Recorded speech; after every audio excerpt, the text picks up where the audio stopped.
Hey guys, since I view the SCPs I go through, some of them are changed into a different article, and I thought it was very stupid, so instead I will use a different SCP wiki to explore the old versions of these SCPs, so I will go through SCP-829, let's begin. Item number. SCP-829. Object Class. Safe. It was once named Bloodthirsty Nail Polish. Special Containment Procedures. SCP-829 is to be stored in a secured room at Sector 19, in a standard nail polish bottle that is kept locked in a transparent Level 2 security container.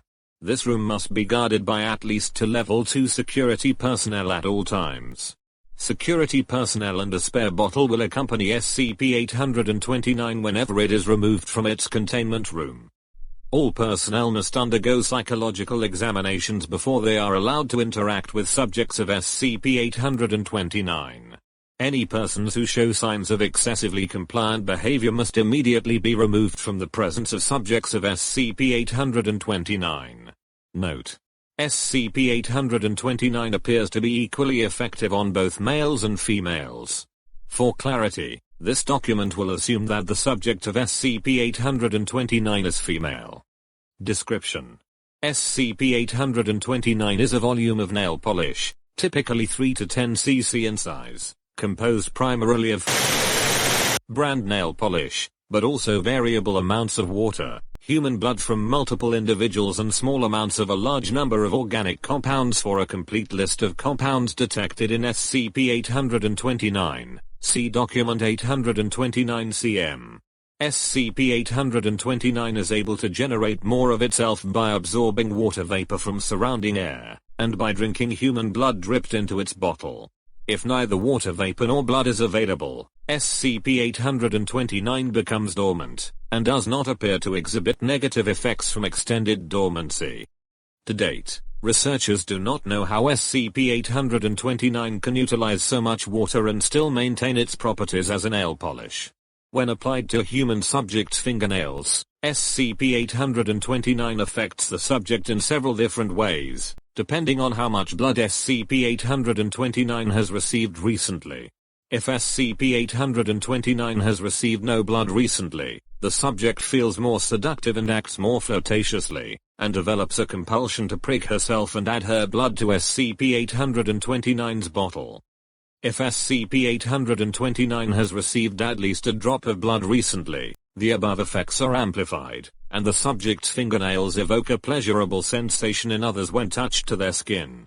All of these effects get stronger as more blood is given to SCP-829, though a certain percentage of people, at least 15%, are especially persuadable by fingernail contact no matter how much blood has been given. When SCP-829 has received enough blood, the subject can make her fingernails sharp enough to shred standard fabrics, gouge wood, and easily slice through flesh, although they have little effect on materials of Vickers hardness greater than 120. Subjects affected by SCP-829 follow the same general pattern of behavior on initial application. The subject will invariably prick herself and feed a bit of her blood to SCP-829. Once SCP-829 has been reapplied, the subject will initiate a sexual relationship with another person, the target. As the relationship develops, the subject will introduce bondage and domination into the relationship, with herself in the dominant role. The subject will also start to scratch the target with her fingernails and draw blood, some of which the subject feeds to SCP-829. The target generally derives pleasure from these scratches. After a variable length of time, most often 6 to 12 weeks, the subject will restrain the target to a wall or table.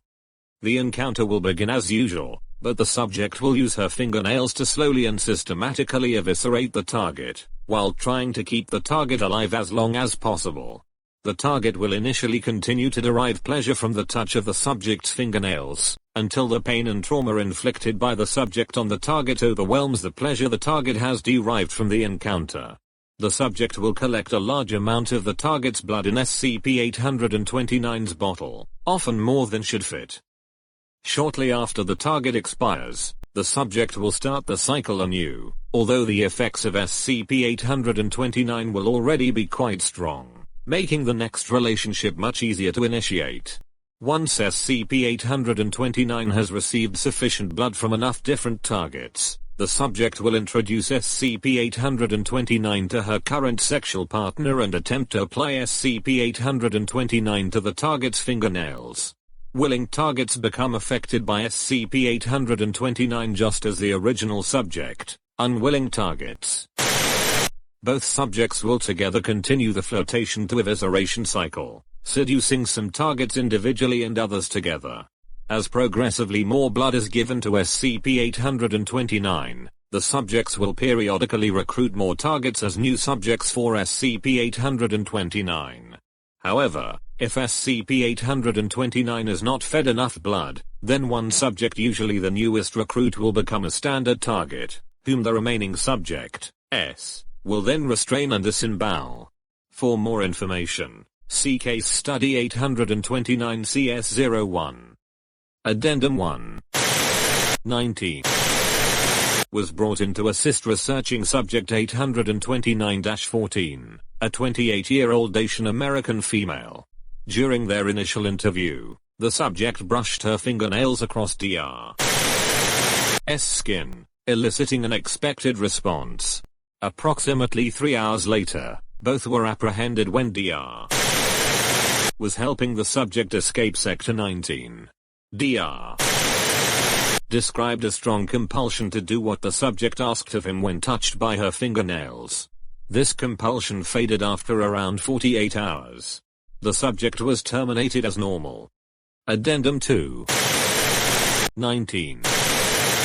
Due to recent incidents, experimentation of SCP-829 on animals requires Level 4 authorization. Experimentation on any member of the following taxonomic orders requires O5 authorization: Carnivora, Chiroptera, Crocodilia, Falconiforms, Pisiforms, Primates, excepting humans, Proboscidea, Strigiforms, and Struthoniforms.